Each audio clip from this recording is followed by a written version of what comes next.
We hear a lot of talk about the southern border in the news and on the campaign trail, but it seems very little of that talk comes from people who actually live there. So we sent Lee Cowan to Texas to listen. Along the banks of the Rio Grande, the raw emotions in our debate over the border stand out against that river grass.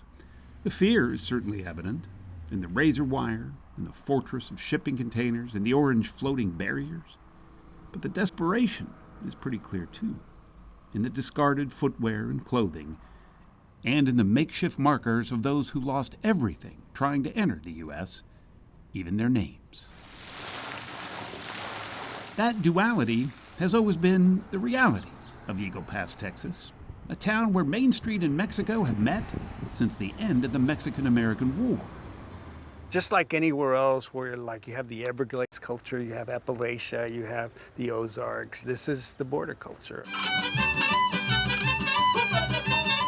Almost all of its nearly 30,000 residents are of Latino or Mexican descent.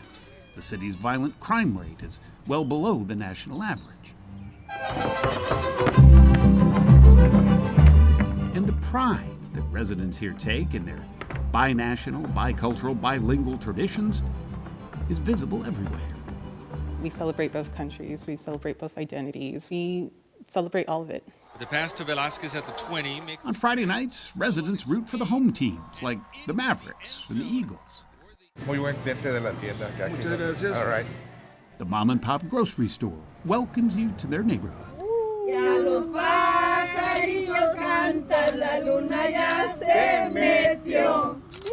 And birthdays are celebrated in a park under a Texas sky. But as the debate over the border has heated up, Eagle Pass has found itself in the political frying pan. Their impression of Eagle Pass is it's a dirty little town with no control on the border. That is not true. Eagle Pass Fire Chief Manuel Mello says his hometown got a lot of attention when a surge of illegal crossings made headlines just before Christmas last year. We had a lot of drownings back then, especially children, 2 months old, 6 months old, 10 years old. When you see these guys coming back with their head sunk in and their eyes are red, you know they've seen something very bad. But he says his compassion gave way to anger, too. There were a lot of migrant families, but some were questionable. When you start seeing people tattooed all the way up with different gang insignias, you can tell. I have used a clause in the Constitution that empowers states to defend themselves. In an unprecedented move, Texas Governor Greg Abbott sent in the National Guard and made the riverfront look, well, like most military outposts do. It's all part of his Operation Lone Star, an $11.1 billion program that put the state squarely at odds with the federal government over control of an international border. There are some people that really don't want the law enforcement or the military in Eagle Pass. I don't have a problem with it. But others did. Some saw the show of force as nothing but an expensive Band-Aid, masking the human element of migration that faces almost every border town.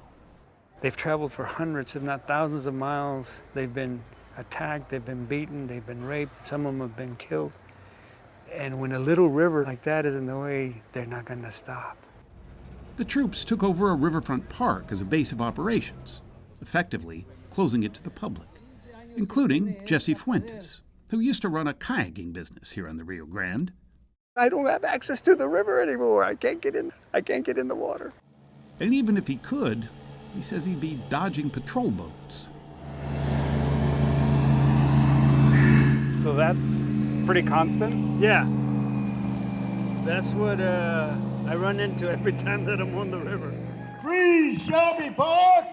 Free Shelby Park! It's not just him, though. Almost anyone who wants to use the park these days can't. We can't go in there and have our festivals. We can't go in there and have our soccer games. We can't go in there and use our frisbee. We can't go in there and play baseball. But has it worked? Well, it's hard to tell. Border statistics can be a bit fungible. Last month, crossings nationally were at their lowest point since 2020. The Biden administration would like to take credit for that, and has. But Texas Republicans, and many others in the GOP, say as a deterrent, Operation Lone Star not only worked, but should be modeled elsewhere.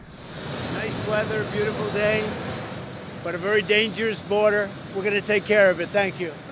Everyone from Donald Trump to the Speaker of the House, even Elon Musk, black Stetson and all, have come here to Eagle Pass to tout the program.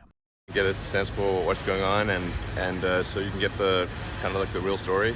But locals say rarely does anyone venture far from a photo op. You know, they weren't visiting the schools or the hospitals or the shelters. No, they were just coming to the river. We are the poster child of Operation Lone Star. That's what everybody wants to talk about. Yoselin Riojas grew up here in Eagle Pass and, like many here, think it's time for the troops to give the riverfront back. I think people forget the beauty of what this community is, especially the locals, and I wanted to really reintroduce that idea before we can start talking about what's happening within our own backyards. So she enlisted mostly local artists to create a traveling art exhibit called The Border is Beautiful. When you look around, is it a bit nostalgic of what Eagle Pass used to look like? I would say so. I think a lot of these photographs, a lot of these paintings, it's all nostalgic for cultural identity, what the border used to look like before the wall, before the fence.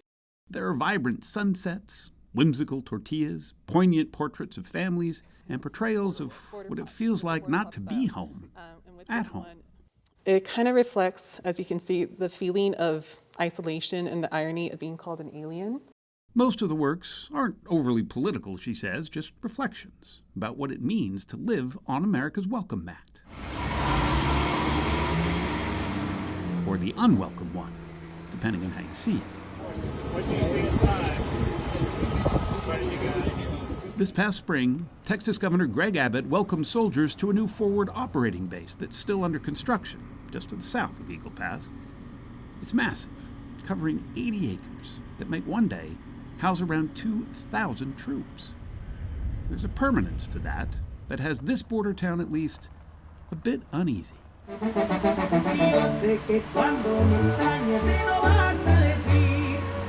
The balance between creating a safe border and a hospitable one is a line that voters far away from Eagle Pass will be deciding just a few days from now.